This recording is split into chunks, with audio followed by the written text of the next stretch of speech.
by the time I hit 40, if life doesn't change for me, I'm out. Like, I'm done. I have a plan and everything.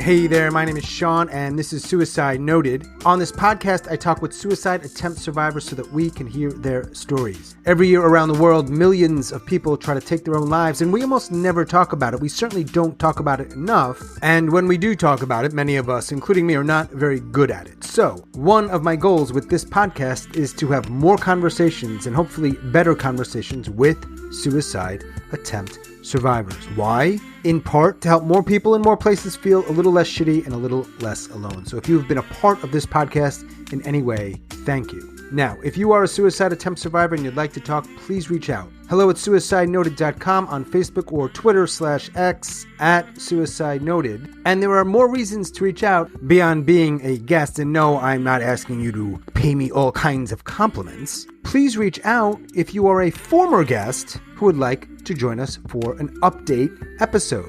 Please reach out if you have a question you would like me or a guest or one of our members to answer. And please reach out if you've got something you'd like to share, but you don't want to be on the podcast. I'd like to read it out loud, of course, with your permission. You can check the show notes to learn more about the podcast, including our membership. And as always, you can rate and review this podcast on Apple. It helps if you only say nice things, of course. And you can leave a comment on Spotify. Just go down into a particular episode's show notes and it should be real clear on how to do that. We really appreciate your feedback, your thoughts, your comments, your questions, your ideas, all of that good stuff. Finally, we are talking about suicide on this podcast, and we don't hold back. So please take that into account before you listen or as you listen. But I do hope you listen because there is so much to learn. Today, I am talking with Kristen. Kristen lives in North Carolina, and she is a suicide attempt survivor. Hey, Kristen. Kristen, you might be the only person so far that I've talked to who direct New York to North Carolina link, like me.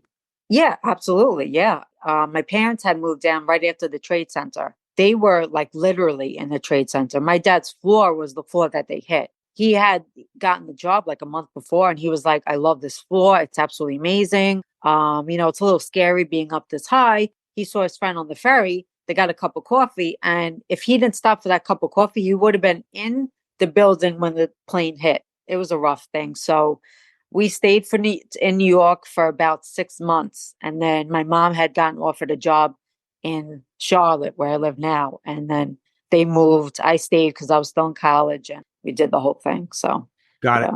Well, thanks for joining me here and talking. Mm-hmm. Absolutely. Charlotte, North Carolina. Charlotte. Yeah. Yeah. From New York. From New York, from Staten Island. I was gonna guess it. The born in Brooklyn, the raised in Staten Island thing, stereotypical. And you have not lost the accent.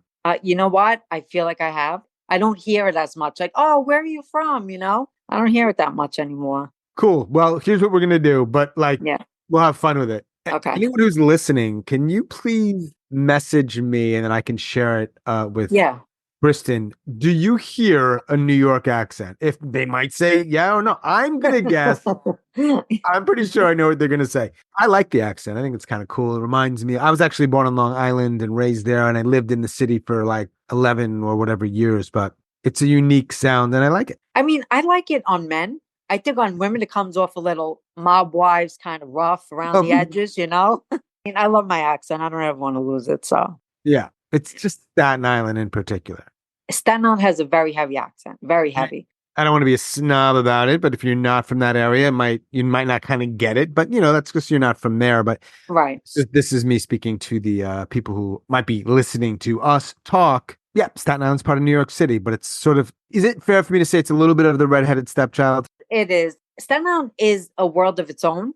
Yeah. If you're not like New Yorkers hate Staten Island. Like they don't even want to be a part of Staten Island. There's no place like it. You could go to Manhattan, you could go to Brooklyn, you go to the Bronx. It's not Staten Island. Unless you know it, you just don't get it. Like No. people like I watched The Sopranos, and no, you just don't get it. It's like it's a way of life, and there's no other place you'll ever fit in. I think. I mean, personally, I get Jersey a lot. I get Long Island. I get Boston, which I don't understand at all. But they're North Carolina, so what do they know? But um, That's gonna be maybe the first thing in the beginning of the show, if I can add yeah, that. there's gonna be a lot of hate mail on that one. Is there a thing about it you miss the most? Number one. Food. It's got to be the food. Definitely. I found some comparable places, but I mean, we took it for granted that we ate gourmet food, because on the corner, any corner you go into, people are not going to understand my references here, but like a pork store, cold cut store, and you get, a sandwich or rice ball or cannoli, like you just go anywhere you go, bagels, pizza. They're catching up a little bit, a little bit of attitude. I kind Yeah. of miss I don't like the phony stuff. Yeah. I'm kind of like straightforward. I've only been talking to you for about 8 minutes, and I don't think you're kind of straightforward. I think you're very straightforward. I think I'm too straightforward, maybe. Well, I don't know. It could be okay. the Sicilian, it could be the Staten Island, it could be the Italian, it could be the, I don't know. Okay. So I've been here now officially 5 years now, staying like full year. But Mm. I was going back and forth. I lived back in New York and New Jersey, Long Island, 5 years here, 5 years there, relationship wise and all that stuff. So questions. Here we go. Why? Curious. Why? Or let me reframe that. How did you find me? Suicide's a taboo subject, and everyone knows that. And it's one of those things that, like, you want to Google it and you want to see if there's other people out there that experience what you experienced. You're always afraid. I was always afraid to like kind of Google it, or if someone's looking over my shoulder, or you're afraid to tell your psychiatrist. Do you know any groups that would have, it's something that I was like kind of looking for somebody who went through the same experiences. So my brother was talking about podcasts one day. And he said, why don't you look up a podcast and see if there's something like that out there for you? And I wound up finding yours. And I started listening. And I was like, wow, okay, there's people literally all around the world that deal with this. There should be so much more awareness out there for it. And I just think that people take it the wrong way. I think that, they think it's selfish, or they think it's for drama, or they think it's this and that. And I've been listening to your podcast, and I was like, I kind of want to tell my story, because it comes in all shapes and sizes. And I mean, Yeah. I go through suicide. I think about it every single day, it's not something that it's a stereotypical thing where a person's sitting in a room in all black clothes, writing death notes. It's not like that, but that's how I found it. Yeah. And then you reached out and you said, I want to do this. Yeah. A lot of people wouldn't do that though. I think they should. I think it's good to have your voice out there. I think more people should come forward, they should, without being judged. They are going to be judged. You will be judged. Yeah. I mean, probably, yeah. Not saying that's fair. It's not going to come from me. I certainly hope it's not coming from our listeners, but they say you don't get judged for it, but yeah, I guess there's still that stigma. Yeah. And sometimes I feel like it goes away, but I guess it doesn't really. Because sometimes I feel like we come far in mental health, and then I think back and I'm like, you know what? You're right. There might be stigma, because I don't think that way anymore, but I try not to think of it that way. Right. Nothing like Sean to bring you back to the don't be so damn optimistic. Great. Thanks, Sean. Well, you know what it is? I think because I feel like if it's a disease that you're born with, there shouldn't be a stigma on that. Like, people who are diabetic don't have stigmas. People who have cancer don't have stigmas. That's why I think, because a lot of mine is my mental illness, that it's a disease. I have a disease. So I shouldn't be stigmatized for a disease that I have. Yeah. Well, I'm glad you reached out, and I'm glad we're talking. Yeah. I'm glad you're open to that. And I know that there are people, maybe especially in New York, I don't know, because they're going to resonate with this quote unquote not strong accent. But who knows? You're right. But it is cool that we do have people listening in a whole bunch of places. So it's nice. Yeah. Let's go back. So you have a mental illness. I do. I have 5 documented mental illnesses. Yeah. I have bipolar 2 disorder, borderline personality disorder, generalized anxiety disorder. I have obsessive compulsive disorder, and I have major depressive disorder. So I'm just, full of it all. As we speak today, are you on any meds? I am.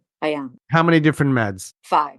Kristen's just taking her black fluffy dog and putting him or her outside. Literally, because they'll be going on for like an hour. Even if there's a little barking in the background, as long as we can hear you nice and clear, we're good. We're just two people talking. You're in your what, bedroom? I'm in my kitchen. I'm in my bedroom, but my dogs they're the most dramatic. When I'm on the phone or telephone call or anything like that, they go nuts, nuts. So dramatic. They really are so dramatic. So five. Documented mental illnesses, yeah. Do you think that those are all accurate, that you do have them? They all blend into each other. There are some I don't think I have. I had psychiatrists tell me you don't have this, but they're like, we'll keep it on your chart. It's kind of like I'm not going to fight with 20 other ones that diagnose you with that kind of thing. They also had led me in on a little secret. I don't know if you've been in the hospital per se, but when you're in the hospital, you notice a lot of people have been diagnosed with bipolar. That's one they give a lot of people label with. They do that so the pharmaceutical company, they could prescribe you any type of medication. So if you have borderline personality disorder, there's no medication for it, so they can't give you one. So I've learned that from a professor and a guy who studies this. And he said that's why a lot of people are bipolar. They could give you all the type of meds on the spectrum. OCD doesn't have a medicine to give, so they can't give you a medicine for it. So think about that for a second. I was like really blown away. Like, I don't think I have bipolar. I've had a couple of psychiatrists tell me you don't have bipolar disorder, so. It's not a racket, but it feels sometimes like it's kind of a racket. Yeah. Yeah. It's Um, unfortunate, but it's a business like everything else. I shouldn't say that, but sometimes medicine could be a little bit of a business. of course you can say that. You do whatever you want to do, but I think it's more than a little bit. Do you think if you were not on those meds, you'd be dead? Yes, I do. Mhm. So in this unique island, which is rather small, if you're wondering out there, do you recall the first time you started to think about suicide? Do you know, after every one of the episodes I've listened to with you, I have never, when I was a child, had suicidal thoughts at all. They didn't start until my 20s or 30s at all. But I used to be afraid of my parents dying for some reason, but I never had suicidal thoughts until I was like 25, 30.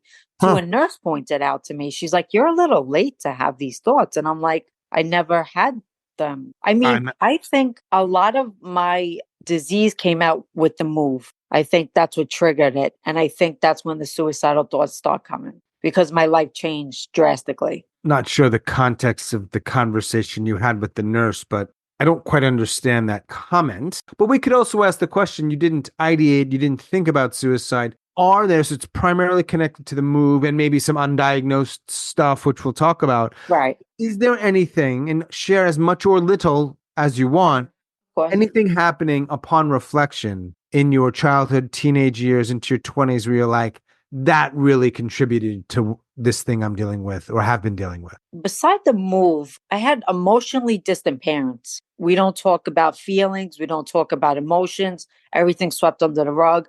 My dad's like, I taught you to be tough. There's no crying here. That we didn't grow up like that. Sweet, lovey-dovey Italian. There's like, no. Sure, I taught you, get your ass up and do what you got to do. No crying. Like, you know what I mean? Yeah. So he taught us to be tough. Supposedly, that's a lot of where my borderline comes from. So I think maybe a lot of that was comforting myself when I was a kid because I used to cry in my room by myself and I never cried in front of my parents. They had their own things going on because they were stressed, in New York. And I just think they grew up that way too, not having loving parents like that. My parents are not the type that will be lovey-dovey, hug and kiss you. But my dad'd be like, you want me to go buy you a tattoo? Let's go get a tattoo. And like, that's his way of showing he loves me. Right. You know what I mean? Like, Totally. and I'm I like, get okay it. with it, No, I But, get it. That makes sense. I love yeah. that. I love that image that I'm having right now. You Yeah. want to go get a tattoo. Now you want to go get an ice cream. You could have said you want to go get a slice of pizza. I'm sure that Yeah. came up too, but you chose the tattoo. Yeah. Or he'll give me just like these random things. Like, I want to go pay for like, your eyebrows to get done or something. I'm like, all right, let's do it. If that's your way to show him love, I'll take it, Anywhere we can get it, of course. Do you have any siblings, Kristen? I have one brother. He's younger. He's not affected by this at all. He lives a normal, moved in with his girlfriend's got a full-time job. He's detached from all of it. My situation now, unfortunately, is a lot of my suicidal thoughts now come from my circumstances right now because I'm not in the best ones right now. I know for a fact.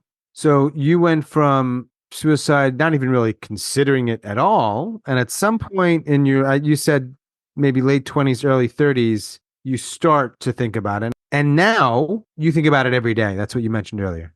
Yeah, ideation every day. Do you remember? Because I think it's a big thing to start to think about suicide, regardless of what age you are. So I realize some people can't pinpoint an exact moment. You might be able to. Like, do you remember that? Even though I know you weren't a kid. The first time I thought about it is when I was like a teenager. So yeah, I do remember it. I remember being really stressed at work, not getting along with my coworkers, and being in the break room. And all of a sudden, there's something washed over me, and I was like, I just don't want to live anymore. Like there was something there. I was like, I'm tired. I don't want to do this anymore. Like I literally at work, I was like, I don't want to do this anymore. And I just remember going home and just hysterical crying and being like, I don't want to live. I guess the stress, maybe everything just came down on me and just something happened. And I just was like, I don't want to do this anymore. This was when I want to say I was like 24 ish. Okay, not a teen, 20. So when you went home to cry, were you living with your parents? I was, yeah, I was. I still do. Did you cry in front of your parents? Absolutely. They saw me cry. They don't, when they hear suicide, they're like, stop, I don't want to hear it. And they walk out of the room. It's not something I could talk about with them. I don't think they think that I would ever attempt it. I really don't. I don't think they think it's that serious, where I don't think they realize that I just turned 39.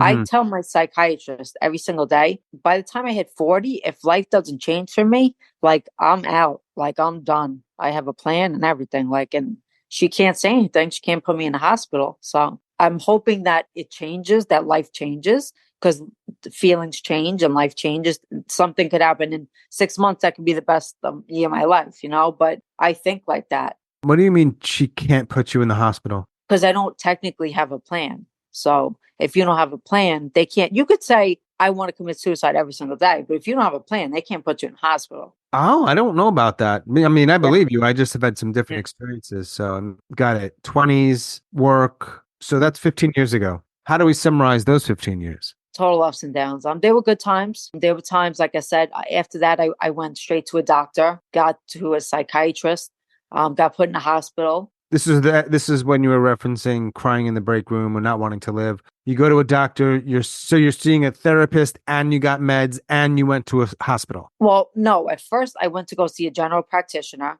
Okay. She said, okay, go see this doctor. I'll send you over to her. She's a psychiatrist. I went to go see her.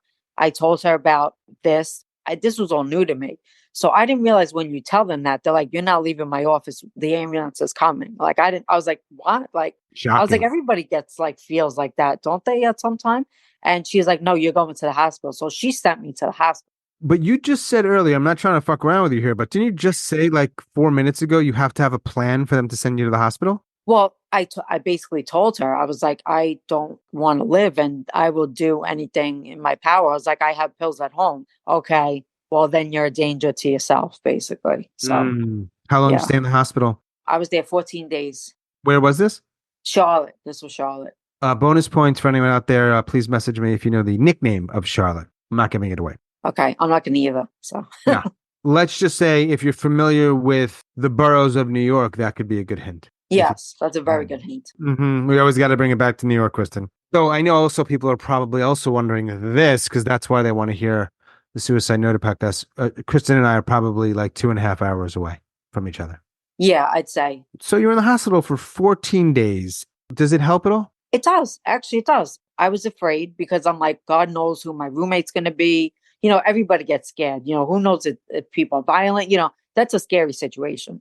Yeah. Plus, they cavity search you. I don't know if they did that to you in the hospital. They literally stripped me down and they searched me all over. Actually, when I was leaving after those 12 days, 14 days, when I was leaving, I actually was like scared to leave because I felt like this security blanket. You know what I mean? I was actually scared. She's like, well, we stabilize you and then it's your choice to go and, figure it out yourself, and I had a pretty good experience. I can't lie. It wasn't bad. Great. Yeah. And then you leave. You just go home? You just go home. That's it. Yeah. You just go home. You just start your life again. I got home and I was feeling so much better, and then, I was just getting a job again, doing everything. Life was back to normal, take my medication. And then, of course, It's what everybody else does, which is the one number thing they say don't do. When you feel good, do not stop taking your medication because you will end up right back here. Because the reason that's why you feel good is because of your medication. Yeah, and what the medication might allow you to do that you can't do off of it, like exercise more or whatever it might be. Right. Do you remember about when you stopped taking the medication and it went south? About 6 months later.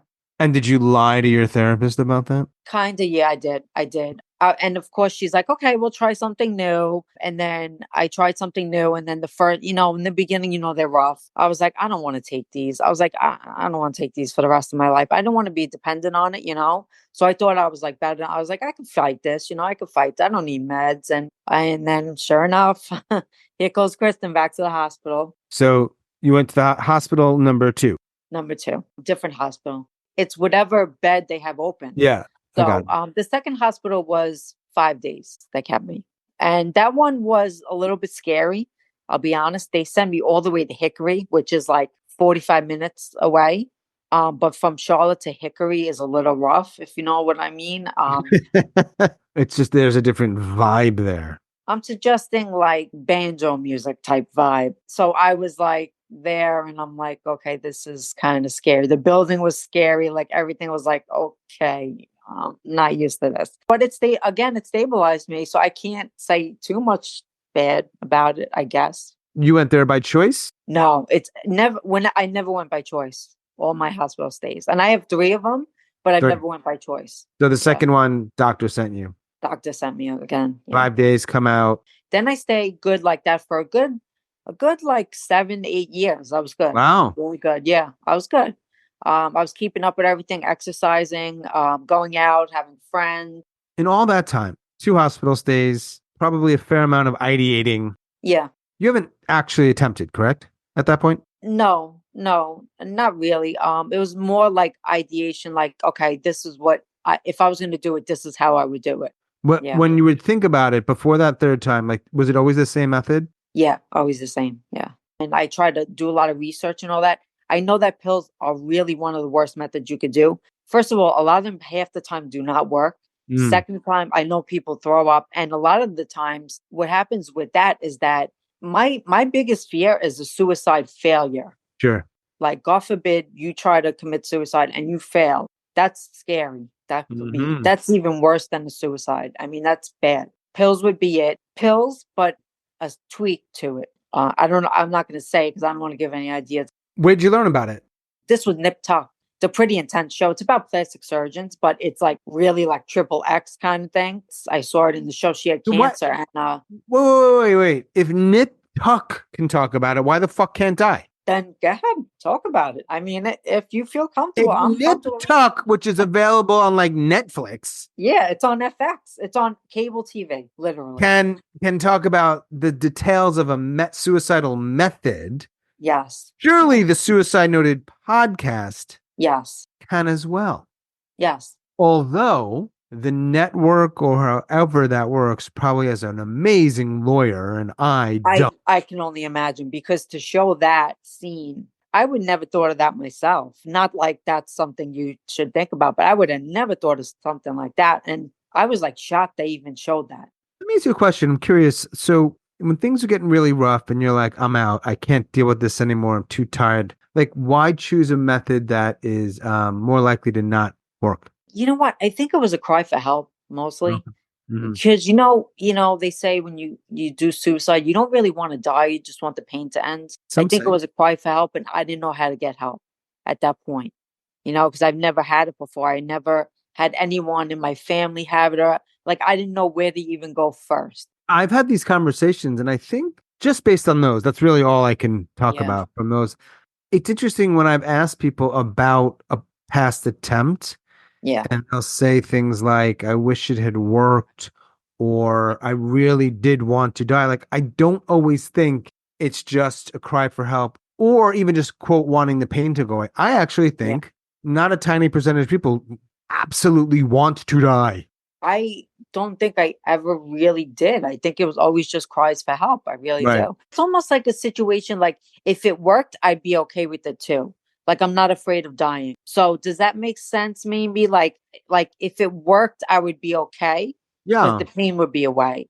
But it's such a permanent decision that, like, the third, like, we'll get to it, like you said, third time I really did want to be gone. But the first two times I think were just a cry for help, So that makes me think when you say a cry for help that there was no help for you. Right. I didn't know where to go. I would go to my general practitioner. She gave me antidepressants. And I would, like, after a couple of months, I would just stop taking them and then back to square one again, back to square one. And she was like, do you ever think maybe you have bipolar? You should go. And I couldn't afford a psychiatrist. So I'm like, all right, so what do I do? Keep coming here? Like, I had no way out. Like, I didn't know about Yeah. hospitalizations. I didn't know about that stuff. So it's nothing I ever thought about because I never had these feelings before. So this was all new to me, Yeah.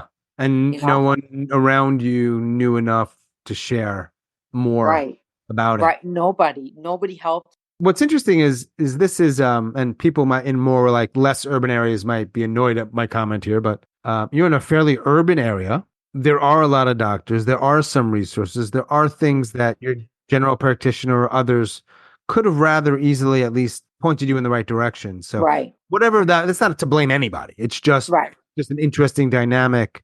Yeah. Um They failed me, I think, in that sense, I think. But at the same time, a general practitioner, I don't think is equipped for that, 'cause she doesn't know. So she's like, all right, and I can't afford it. So, like, okay, so what do you do? Like, I just stayed on antidepressants. Then there were times for like a couple months I was off antidepressants for like 6 months and I was fine. Some triggered it and then back to square, it just kept going on. And it was just like a never ending cycle, was there anything like externally or perhaps internally that would tend to trigger it? It was a Relation- relationship breakup. Yeah, that triggered it. And the move triggered it too. So Do you think 9/11 has anything to do with it? a psychologist mentioned that. She said, that's trauma that you haven't really gone through. She's like, you never worked through that. And I was like, 9/11 happened and my parents literally were in it. And I was in high school. And I remember walking home that day, seeing the flames, walking to my aunt's house. And like, it didn't, like, I never got like realizing that my father was like 2 seconds away from dying. We never talked about it ever again. Like, nobody in this house talked about it. And my dad saw his boss jump out the window. I mean, that was his floor, literally. My parents literally were like right there. That was my dad's floor. My Company? mom worked right down the block, like two like buildings away. So they couldn't get in touch with each other. So they were like in the rubble running, finding each other. Then they found each other. Then they wound up crossing the Brooklyn Bridge. They went to my grandmother's house in Brooklyn. They couldn't get a cab. The whole thing was Yeah. like, I was in school. Nobody could get in touch. You probably understand too. Nobody could call anybody. It was mayhem. Because when I first heard it, living in New York, like you hear that a lot. Like, oh, a plane, maybe it's just a mistake. Something was an accident. You don't think that. Whew. Are parents both alive? Both alive, yes, still married and everything. So yeah, Oh, yeah, nice. yeah. But certain Yeah. things they don't talk about. We don't talk about any feelings or emotions or anything in this house at all. My Okay. dad just doesn't know how to handle it. He was Right. raised that way. Like, you Yeah. push everything under the rug. Right. And my mom gets like, you're putting too much stress on me. I can't handle it. Please stop. I don't know how to help you. And then she gets mad. So I wind up being isolated by myself, And basically. your brother's not around.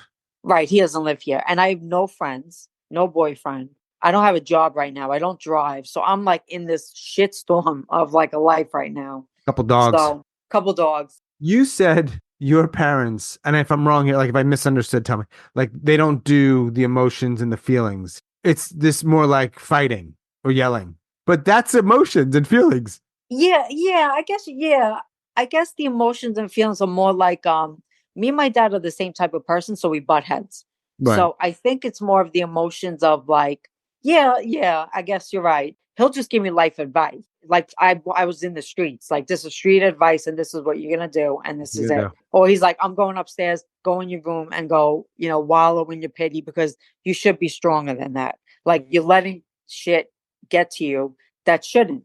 And he'll try to give me advice. He'll be like, listen, you know what? Like, life's not going to be, good every day. There's going to be problems, but you know what? You gotta man up and like not be so weak. He gives me All right. good advice, but it's like, it comes from a place where it almost sounds like, yelling at me advice. Yeah. It's chaos, It's like, do this and that, blah, blah, blah, and it's like, All Right. right, Dad, whatever. And Especially Staten Islander. yeah. Oh, it's chaos nonstop. Even my dogs, you hear it's chaos nonstop. I Which mean, is it's interesting. Just if people have like a visual of all the five boroughs, which is essentially a county that make up New York City.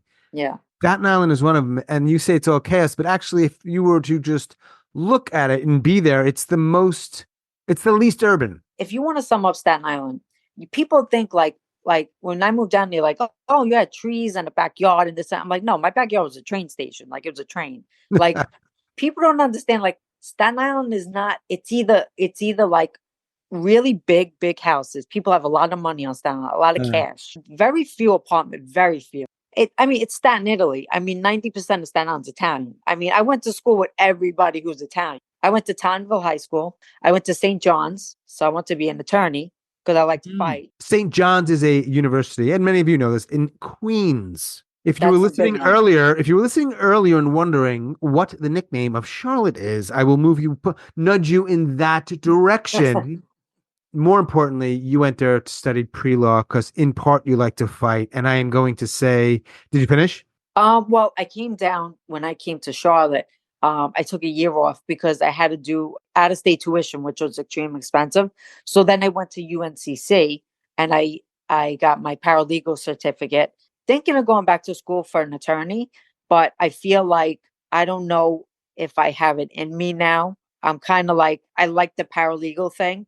I wanted to try that before I really invest into being an attorney. Was I right? Or I could have been totally wrong. St. John's in New York? Because there's a St. John's down in Charlotte. Yeah, no, it was St. John's in Staten Island. It's the sister school, the one in Queens. It's just for like only three topics. It was funeral planning, This is perfect. You can't make this shit up. So there's three things you can study on the sort of satellite campus of St. John's. The first one again is what? funeral planning. Oh, wait, there's four. I'm sorry. Teaching, law, or Okay. business. All right. So the other three standard Yeah. stuff. I just love that the first one you said. There was a priest like on campus that you Yeah. could go and do confession. It was strictly like Catholic, like full blown. You couldn't make it up. Literally, you could not make this up if you tried. It's called St. John's. So yeah, there's going to be at least one priest roaming around. Yeah, you would think, right? Yeah. This is kind of a confession, though, I think. Yeah, yeah. It's a sort of kind of confessional. I'm not a priest, by the way. I didn't think you are, but Yeah, no, I don't usually get confused for one. That would have been an interesting career choice. Very, very would have been a huge change for me. But anyway, I digress. Were you doing the paralegal work, or is that something you may do in the future? I was doing it for a little bit, and then that's when I started getting sick, and I couldn't keep up with the hours, and it started getting too much. And then I was criminal defense, and I would see things that would disturb me, and I would it would trigger a lot in me. So I was like, it's a career that I love, but I kind of was like, I would have to do something very like maybe real estate one or some type of paralegal. But I did love doing paralegal. I have a question I don't think I've ever asked before. I have no idea why it's popped in my mind. Yeah, sure. Do you have any childhood friends that you keep in touch with? Not one, no. No, I lost them all, unfortunately. No. And I had a ton of friends. Up until I moved, they even visited me here and everything. And life happens, people get married, they lost touch. And so that's part of my sad situation I got going on now too. So I lost a lot of them. What happens after the second hospital stay? Well, with 2 and 3, like I said, I was okay for a while. Then they put me on a medicine. I was on Wellbutrin. It could be great for some people, but it could be bad for others. I was on Wellbutrin and it sent me into a spiral, like a mixed episode to no ends. Like I literally was going to jump in the lake. Like I live in a lake area. Like I wanted to die. Like I was like, I'm going to go walk into that lake. Like I sat on a bench outside my house and I was walking around my block. My parents were following me in the car and I was like, I can't do this. I'm done. Like this is it. I'm gone. And I was walking up to the lake, about to go drown myself in the lake. My parents like got me out of the water. Your parents are following you in the car. Right. Because I'm walking around the neighborhood because I'm like, I had so much of this energy that I was like walking around the neighborhood and they're like, please just come home, come to the hospital, bring it to the hospital. Well, I just started running to the ends of where the lake starts and I just jumped in and it was freezing cold. It was like February. I was like, maybe I'll die of hypothermia, maybe something like that. And they got me from the water. Some other guy had seen that and he came over to help and called the police. So they took me to a psychiatrist's office out of all places, not a hospital, a psychiatrist's office. And the psychiatrist was like, I'm putting an order in that 72-hour holds and I'm writing you in. And if you don't go, we're going to arrest you. So basically, that's how they put me into that's how they handled it. I don't understand why. Maybe the cop didn't know what they were doing, but Yeah. that's how they handled it. The word they used, as best you can recall, is arrest. Arrest. Basically, they put me in handcuffs. They arrested me because I was going to do harm to them or myself. Oh, of course. Were you going to do harm to them? No, No, I didn't think so. Okay. I wasn't. I mean, I'm literally 5'1". I mean, 125.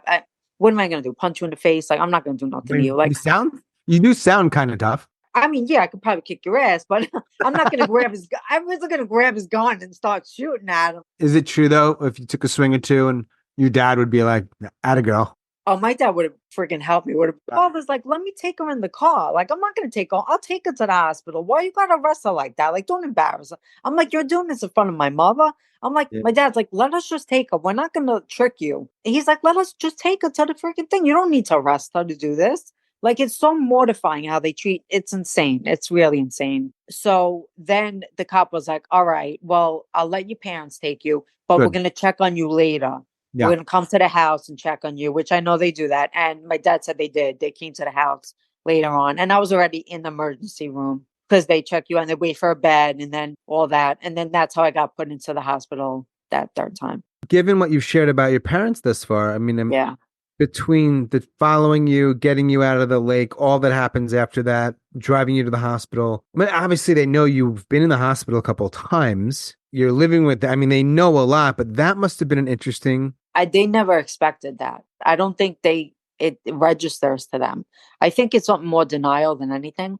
Never talked about it since. No, never, no. Like I'll try to talk. I'm like, I told my mother the other day, I said, if my life isn't changed by 40, I'm done. She's like, I don't want to hear this. I don't want to hear this. But if you feel the pain's going to end that way, then what am I going to do? I can't stop you. That's my mother's way of thinking about it. So is that good? Is that bad? I don't know. And then my dad's like, there's no suicide in this house. I'm not talking about it. And he slams the door and goes in his room. So that's the dynamic of this house. So you go to the hospital. It's in Davidson, which is 10 minutes away from my house. Not banjo, no banjo music. No, Davidson was like top notch. You had your own shit. I mean, it was top notch. How was the care?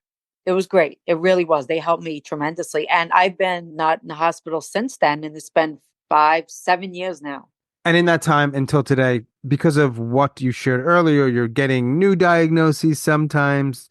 Today, as we speak, there are 5, but you're not sure about all of them. You're on 5 meds. I know it has to have changed over the year, right? But it's just a process. I've been on 30 meds, 30 different meds. Wow. From the Wellbutrin, I also had seizures. So I broke my face like 3 times, hence the nose job. That's why recently I have the hat on and everything. I look like I went 10 rounds around Mike Tyson because I just had that last week.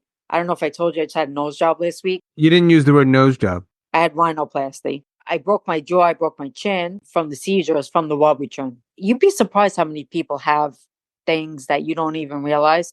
Like, Yeah. First of all, seizures like that, they terrify. I mean, that's terrifying. And I mean, what a way. That's horrible. That's so sad. Like, what a way to go. I mean, there are people that have seizures every single day, literally. And it's horrible, horrible. I always go back to thinking about something like that. A lot of things where it's like having someone in your home, big difference. If you're trying to do this shit alone, having seizures and you hit your head.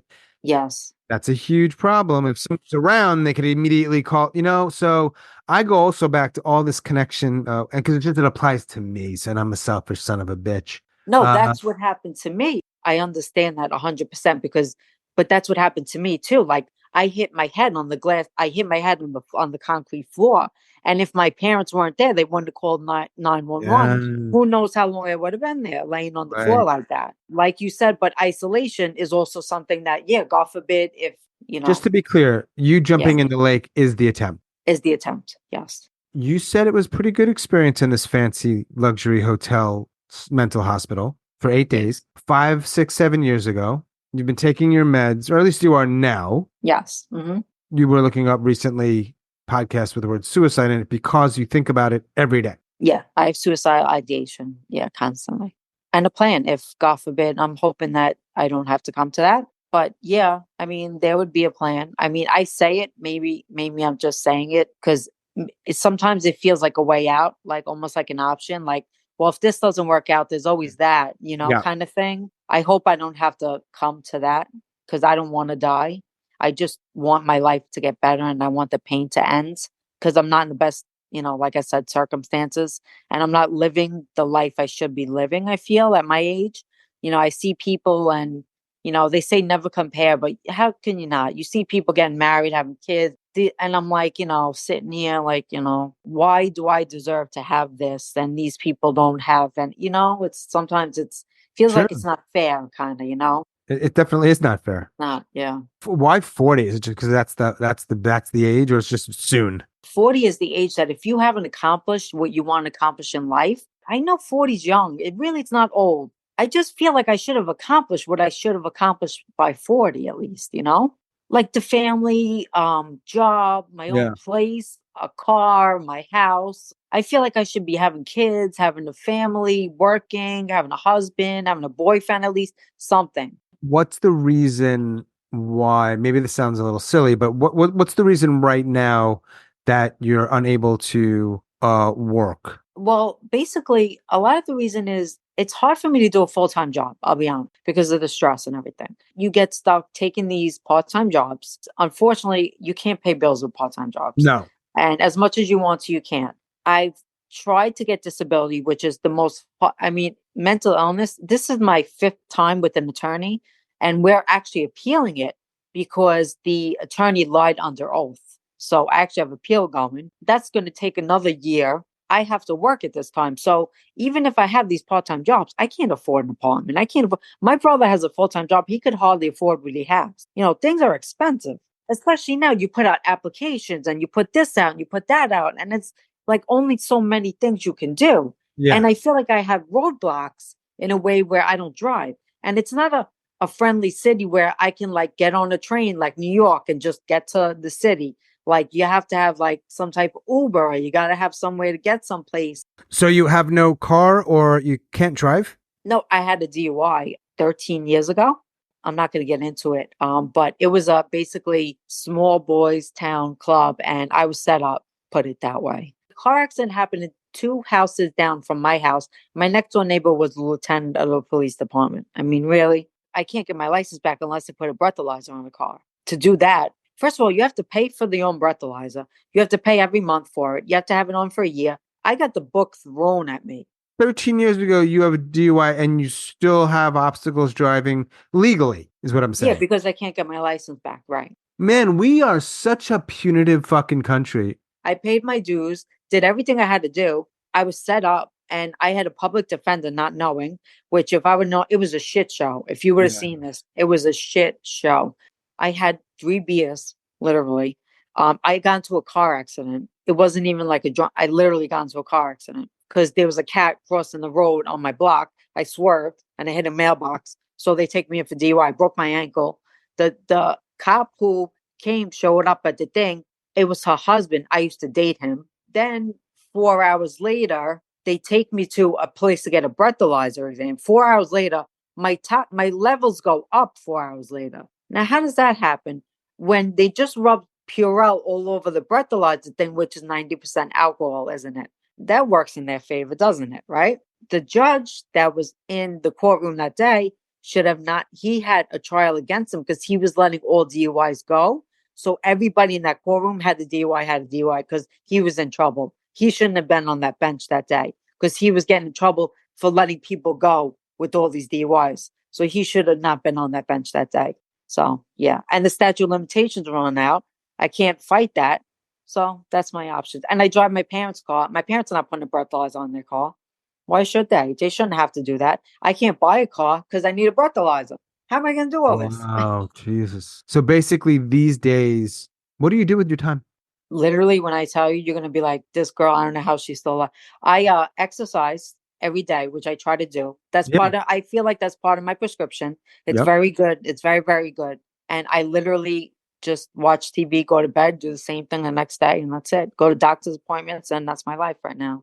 If I Yeah. did get disability or something, I'd want to go back to school. I'm looking for jobs right now. Boyfriend, as far as that goes, I feel like I have nothing to offer as of right now. So, like, okay, what do I do with that? Friends are hard to make, you know, Very. Yeah. especially at a certain age. Yep. How many people know we're talking? Just my mom. Your mom knows. She knows. She wants to listen. I'm like, Mom, you sure you really want to listen to this? She's like, yeah, I do actually. That's So, pretty cool. That's pretty yeah, cool. All right. yeah, I, for some reason, wasn't expecting that. All right. yeah. How many people do you have in your life to talk to about things that might even include suicide or thinking about it? Nobody. Nobody. Not even your doctor? My psychiatrist only gives pills. She doesn't, she'll give me advice because she's a sweet woman, but she Okay. doesn't, that's not her field. And psychologists, they're like booked out forever. And each appointment's like $250, 300. I don't have that type. And you got to go once a week. So they should have like groups like AA Anonymous. They should have groups I try to look for groups too. You got to pay for the groups, which I did. And the groups are like printing me Google handouts. I'm like, this is not what I'm looking for. Like, I want people to be in the same situation that we have something in common with, like have a sponsor maybe, or have someone to talk to. Just a text buddy, somebody. Have you thought about killing yourself today? No, no, not today. That's been looking up. So Is I'm it good. really? Yeah, I mean, I haven't really thought about it. Come to think about it. Wait. You said earlier that you think about it every day. I do think about it every day, but this past week, I mean, I guess I've been so into my nose that I haven't really Right. thought about it. You know what I mean? So I think I've just been so distracted by the rhinoplasty. That actually helped me a little bit because it took my mind off my mental state. Were you able to say, like, look, I know I need this because I fell, but I'd kind of like my nose to look like this? You know what it was? It was like you go to an ear, nose, and throat therapy. And you know how like old school used to say, "Oh, I have a deviated septum." So Yeah. I've always wanted a nose job since I was like 16. But I Oh, really did break my nose like 3 times. I went to an ear, nose, and throat doctor and I told her, I said, my nose, I can't breathe out of it. And I said, I also don't really like to shape too much this or that. And she's like, okay. She's like, well, this is not cosmetic, right. but I'll put you down as having that done. She's like, we're going to put into Medicaid because I just got Medicaid because North Carolina put in the state that people could get Medicaid now. She put in, they approved it, and I got it done within 2 weeks. And then, of course, it's been a week. So, of course, I'm not happy with the results yet because I still look like I'm, black eyes and all over. It says it takes 2 to 4 months to heal. So that was kind of exciting for me. So I was like a little excitement, Yeah. Something's going on. How many people, other than the people you've mentioned, Mhm. know about that attempt at the lake? Just my parents and my doctor. So you don't talk about it. I don't talk about it. No, no. I I'm good. would be open to it. Like if a hospital was like, would you want to share your attempt or whatever? I would go and volunteer and talk to people. And I would definitely do something like that. People could really like learn a lot about it. I think it should be talked about a lot more. It really should. It's one of those things that it's taboo and, a lot of people's religion too. I'm Roman Catholic, so it's a mortal sin. A lot of people believe that. I mean, there's a lot of people that think, or people just weak or selfish. Like selfish to me, that drives me nuts. It's the opposite of selfish. I mean, Mm-mm. that's so wrong when people say that. I don't agree with that one.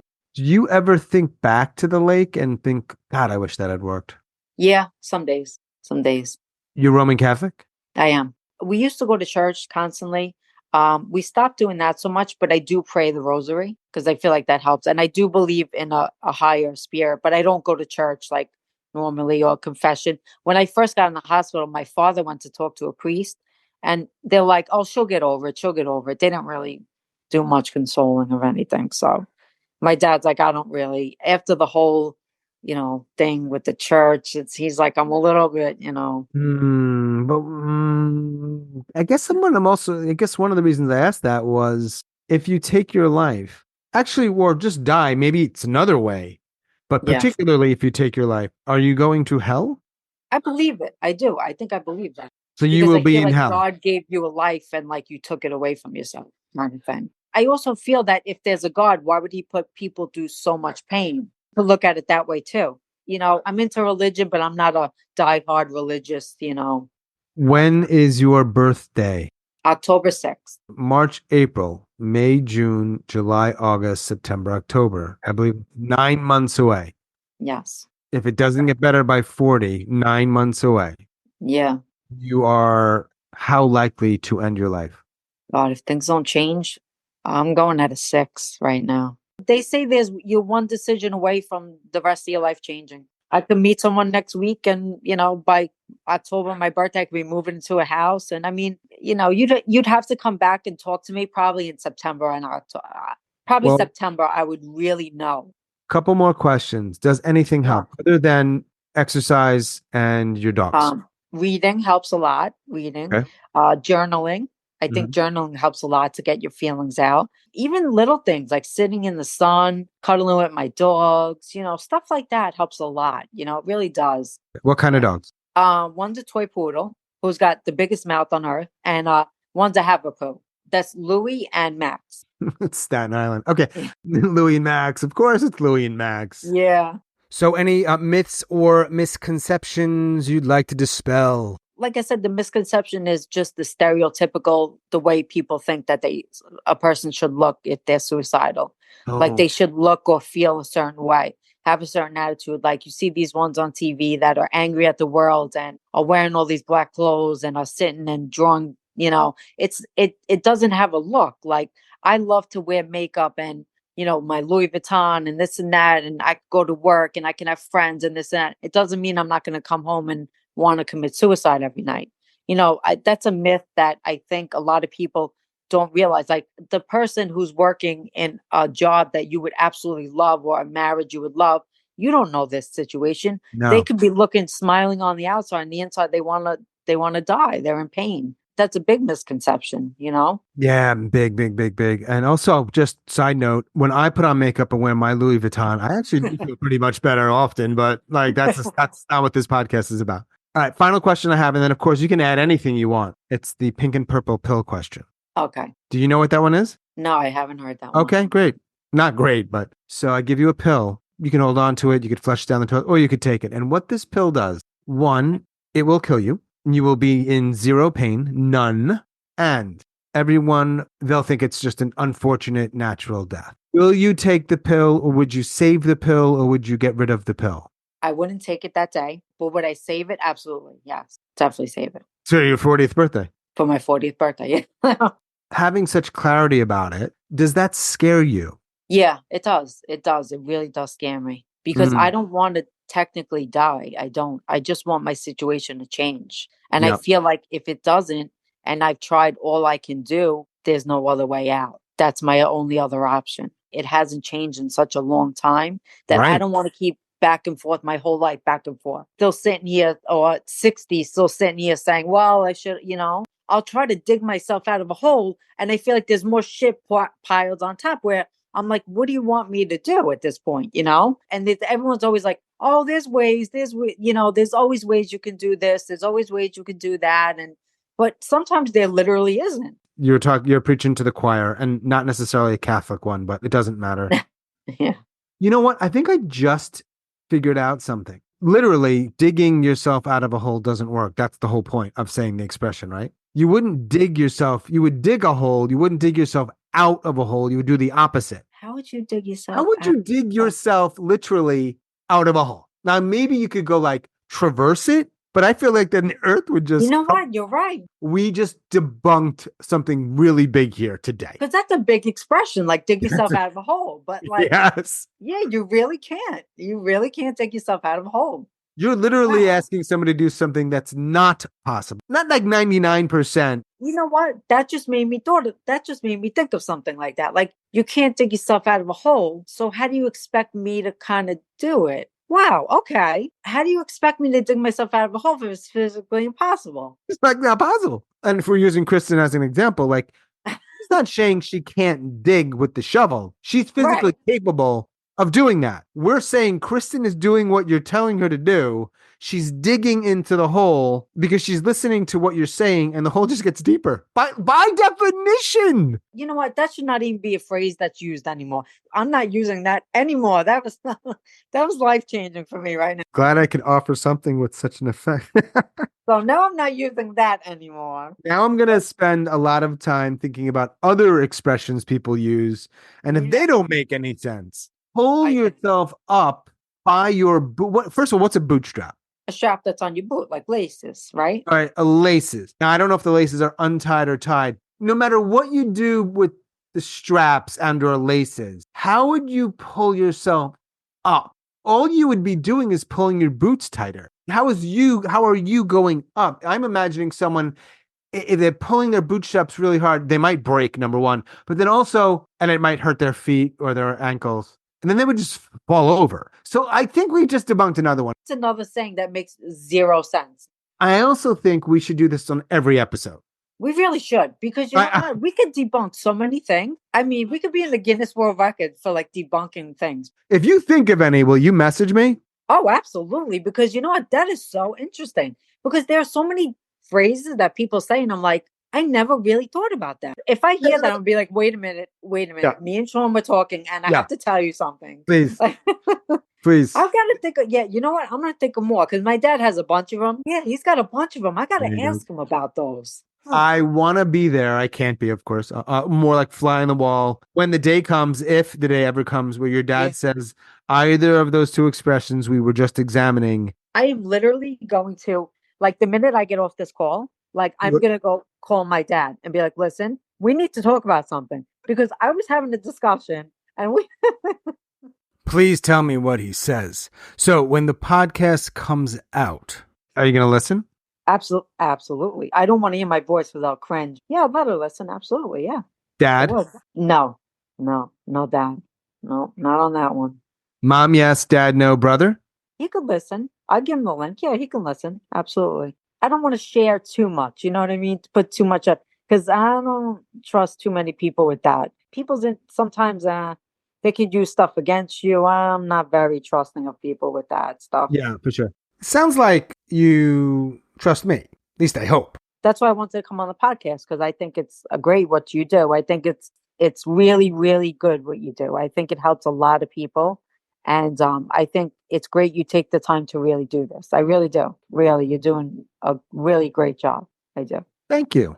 You're very welcome. Yeah, and I thank you for joining me and having the... Yeah, I had fun. Absolutely. The word. Let's see. What would be like a Staten Island word? Courage is the word I was going to say. Chutzpah. What would we say in Staten Island? Like if something's really good or whatever, would be like, that's mint. That's so old. I don't mean that. I mean more like you have a lot of... There's a word about the fact that you were willing to talk about it and you talked about it. You got a lot of balls. All right. A lot of women are going to be annoyed at that one, but too bad. No, I'm trying to think like, I'm not Jewish at all. But they would say, like, you got a lot of chutzpah. For me, it would be like, you got a lot of balls. Do you want to add anything else to talk about anything else before we get back to our lives? Oh, my wonderful life. No, I mean, that's it. I mean, I think we had a good podcast. I had a lot of fun. We asked all the right questions, and you don't have to take anything out. I mean, everybody can hear, and hopefully I get to touch on people. They could learn some things, and I hope so. You know, not feel so alone. Definitely will happen. Often I do this thing when I'm talking to people where they'll say something. I'm like, oh my God, if you ever write a memoir, that would be a good title in my mind. But in your case, I want to ask you what your memoir title might be, if you should ever write one. I was going to write a memoir. The life that shouldn't have been. Shouldn't have been. Shouldn't have been. I don't know if that makes sense, but I feel like the life that shouldn't have been. Doesn't need to make sense to me. It needs to make sense to the publishers. So if you're out there, she'll gladly accept $100,000 from your publishing company to write her memoir before her 40th birthday. Can we agree to that? Yes, we could. That's a lot of fucking work in 9 months, but I think you can do it. It's a lot. I could do it. You know what? I got the time. So let's... I don't know any publishers, unfortunately, but... No, yeah, me neither. You know what I mean? Me neither, but... we try. It is what it is. Yeah. Thanks again. I really appreciate it, Kristen. No problem. Thank you for having me on. And yeah, I hope your day's decent. At least decent. Yeah, thank you. Yours too. Thanks. All right. All right. Bye, Sean. Bye. See you later. As always, thanks so much for listening and all of your support. And special thanks to Kristen in North Carolina. Thanks, Kristen. If you are a suicide attempt survivor and you'd like to talk, please reach out. hello@suicidenoted.com, on Facebook or Twitter/X at Suicide Noted. Yeah, we're still hanging around X for a little while longer. We'll see where that goes. And of course, you can learn more about the podcast, including our membership, in the show notes.